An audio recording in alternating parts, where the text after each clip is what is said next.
Thank you so much guys. भरपूर जणांचे मला डीएम्स आले get soon. So thank you so much. आज थोडं बेटर फील करते, मग आज थोडं सूप पण करायला जमतंय, तर मी आता करते. आजपासून ब्लॉग बघू आता कसे जमतायत. 1-2 दिवस जातील. खूप जास्त विकनेस आहे, पण आहे फीवर वगैरे आता नाही आहे. So feeling better.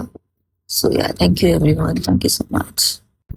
तर चला मग ब्लॉगला सुरू करू. आणि हा ब्लॉग मी 2 दिवसाचा ब्लॉग म्हणून एक बनवते, कारण खूप जास्त मोठा झाला असता म्हणून. परवा मी ऑफिसला गेले होते, मीटिंग होती म्हणून. तेव्हाच थोडी सर्दी वाटत होती, पण जाणं पण थोडं इम्पॉर्टंट होतं म्हणून मी तिकडे गेले होते.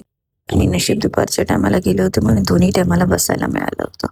आणि ट्रॅव्हलिंग थोडी हेक्टिक झाली नाही, कसे बसे आपल्या ऑफिसला पोहोचले हळूहळू. आणि खूप दिवसांनी ऑफिसला गेल्यावर खरंच छान वाटत होतं. मग मीटिंग मध्ये अटेंड करून पटकन निघाले, कारण इव्हनिंग टाइम होता.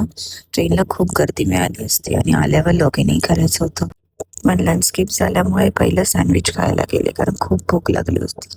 आणि खरंच खूप दिवसांनी स्ट्रीट सँडविच एन्जॉय करून खूप मजा आली. खूप टेस्टी होतं सँडविच. आणि सर्दी पण खूप होती म्हणून मस्त असं गरम गरम चहा पण वगैरे पिला. आणि मग निघाले घरी निघायला, कारण खूप गर्दी भेटणार होती ट्रेनमध्ये माहित. आणि विचार केला तेच झालं, खूप जास्त गर्दी होती. पण लकीली मला सीट पण मिळाली होती. मग दिवसभर घरी नव्हते म्हणून बेबीला एक चॉकलेट घेतलं. आणि मग आलं, फ्रेश वगैरे झाले. आणि मग पहिले बसले लॉग इन करायला. आणि खरं सांगू, तेव्हाच तब्येत एवढी डाऊन व्हायला लागलेली, सर्दी खूप जास्त वाढली. खरंच चहा वगैरे घेतला, वाटलं थोडं बरं वाटेल, पण खरंच काही फरक पडत नव्हता. त्यानंतर फिवर पण चढायला लागलेला. मग गपचूप लॉग आउट केलं आणि पहिलं झोपायला घेतलं टॅबलेट खाऊन. त्यानंतर नेक्स्ट डे जे उठले, एवढी जास्त प्रमाणात तब्येत खराब होती. चहा वगैरे पण घेतला, पण काही तब्येतीत फरक पडेना, काही खाऊच वाटेना. आणि पहिले बाहेर पडले डॉक्टरकडे जायला.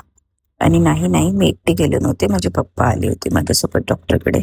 आणि खरं सांगू, एवढी जास्त प्रमाणात तब्येत खराब होती, खाली बसवतच नव्हतं. बस एवढंच काही शूट करू शकले. भेटू उद्याच्या ब्लॉगमध्ये. Thank you for watching. बाय.